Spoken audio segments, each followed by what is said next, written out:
కథ పేరు దొరకున ఇటువంటి సేవ. రచయిత శ్రీ ఎంఆర్వి సత్యనారాయణమూర్తిగారు.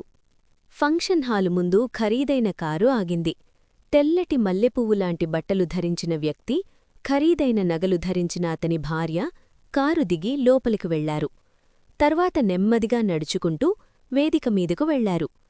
అతను కుర్చీలో కూర్చున్న పెద్దాయనకు సాష్టాంగ నమస్కారం చేశాడు. అతని భార్య పెద్దాయనకు, ఆయన భార్యకు నమస్కరించింది. అతను కూడా పెద్దావిడకు నమస్కరించి తర్వాత పెద్దాయన కాళ్ల దగ్గర కూర్చున్నాడు. పరంధామయ్య అతని శిరసు ఆప్యాయంగా నిమిరారు. లే, వెళ్ళి కుర్చీలో కూర్చో అన్నారు చిరునవ్వుతో ఆయన. ఊహూ, నాకిక్కడే బాగుంది మాస్టారు, ఇక్కడే కూర్చుంటాను అన్నాడు నెమ్మదిగా అతను. ఒరే పుల్లయ్యా, లే అక్కడ్నుండి అన్నారు మాస్టారి భార్య నెమ్మదిగా. వెంటనే అలాగే అమ్మగారు అని లేచి నిలబడ్డాడు పుల్లయ్య అనే జీపీరావు. ఆ రోజు పరంధామయ్య మాస్టారు కామేశ్వరిల 50వ పెళ్లిరోజు. బంధుమిత్రుల, మాస్టారి దగ్గర చదువుకున్న శిష్యుల రాకతో ఫంక్షన్ హాలు కిటకిటలాడుతోంది.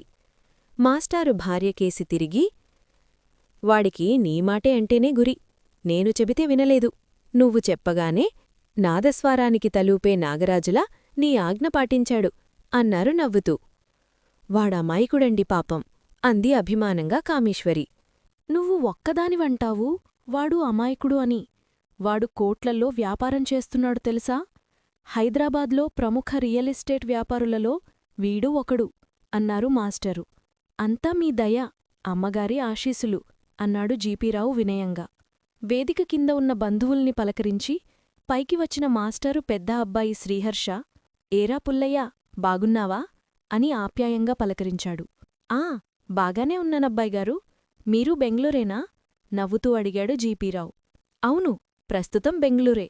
అవును, మీరిద్దరే వచ్చారు, మీ పిల్లలు రాలేదా, వాళ్ళెక్కడుంటున్నారు అడిగారు శ్రీహర్ష.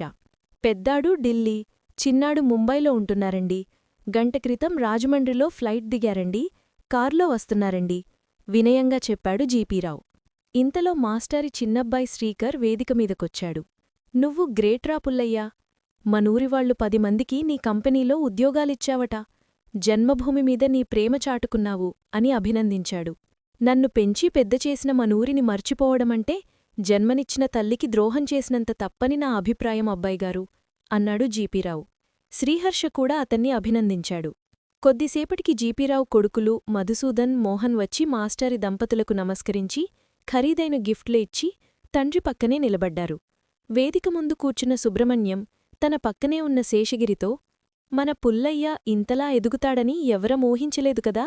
చిన్నప్పుడు నత్తిగా మాట్లాడుతూ తింగరిగా ఉండేవాడు. మాస్టారింటి దగ్గర ట్యూషన్ అయ్యాక ఊరి చివర ఉన్న వాళ్ళింటికి వెళ్లడానికి భయపడి రాత్రిళ్ళు మాస్టారింటిలోనే పడుకుని మర్నాడు ఉదయం లేచి వాళ్ళింటికి వెళ్లేవాడు. అంత పిరికివాడు. చదువయ్యాక హైదరాబాద్ వెళ్లి చవగ్గా స్థలాలు కొని రియల్ ఎస్టేట్ వ్యాపారం చేసి కోట్లు గడించాడు అని అన్నాడు. అవును, పుల్లయ్య తిరిగే కారు ఖరీదే 80 లక్షలంట. ఎంత అదృష్టవంతుడు అన్నాడు శేషగిరి. ఒక అరగంట గడిచాక కుటుంబంతో కలిసి వేదిక దిగాడు జీపీరావు. తన మిత్రులు అందరి దగ్గరకు వెళ్లి ఆప్యాయంగా పలకరించి వారి కుటుంబాల గురించి కుశల ప్రశ్నలడిగాడు. హైదరాబాద్ వైద్యం కోసంగాని మరే పనిమీద వచ్చినా తనని కలవమని, తన వలన జరిగే సహాయం ఉంటే వారికి తప్పక చేస్తానని అన్నాడు. అతని కలుపుగోలుతనానికి మిత్రులు ఆనందించారు. భోజనాల సమయంలో అందరికీ అన్నీ అందుతున్నాయో లేదో అని స్వయంగా పర్యవేక్షణ చేశాడు. కొన్నిసార్లు తనే వడ్డించాడు. సాయంత్రం 4 గంటలకు పరంధామయ్య మాస్టారి అభినందన సభ ప్రారంభమైంది.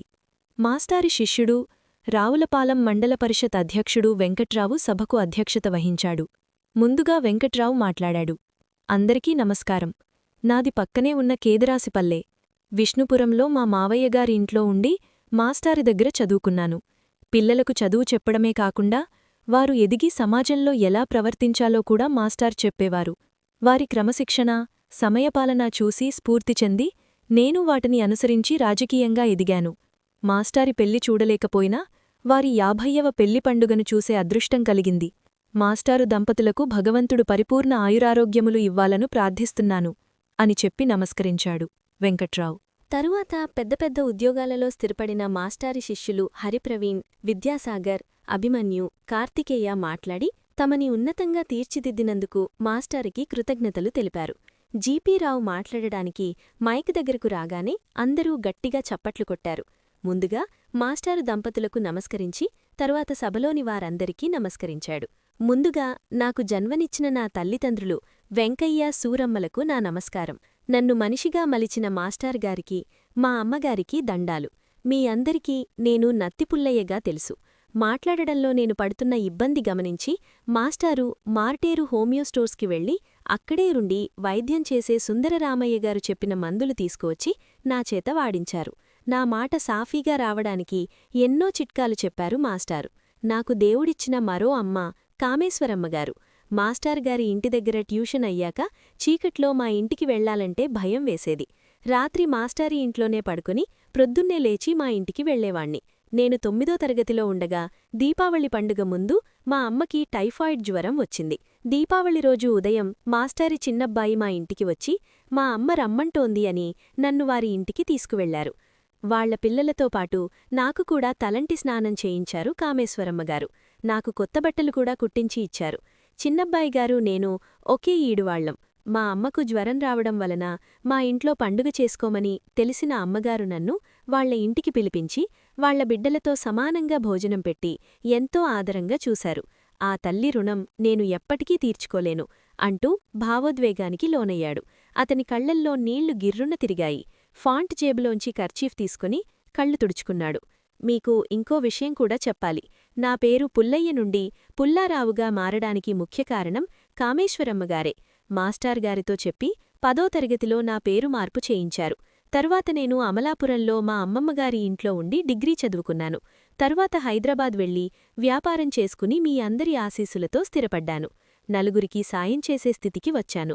మాస్టారుగారి షష్ఠిపూర్తికి రాలేకపోయాను. అప్పుడు నేను దుబాయ్లో ఉన్నాను. ఈ పెళ్లి పండుగ సందర్భంగా మిమ్మల్ని అందర్నీ కలవడం నా అదృష్టం అన్నాడు జీపీరావు. సభాప్రాంగణం మరోసారి చప్పట్లతో మారుమోగింది. మాస్టారి బంధువులు, మిత్రులు మరికొంతమంది మాట్లాడారు. పుల్లారావు మిత్రుడు నారాయణ వచ్చి రావు చెవిలో గుసగుసలాడాడు.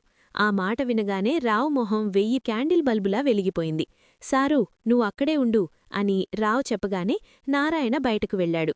చివరగా మరోసారి వేదిక మీద వచ్చాడు జీపీరావు. అందరికీ మరోసారి నమస్కారం. సభ ముగిసింది. అందరూ బయటకు వస్తే మీకు విశేషం చూపిస్తాను అని అన్నాడు జీపీరావు. మాస్టారు దంపతులు, ఆహుతులు అందరూ బయటకు వచ్చి ఆ దృశ్యం చూసి ఆశ్చర్యపోయారు. ఎంతో అందంగా అలంకరింపబడిన ముత్యాల పల్లకి ఉందక్కడ.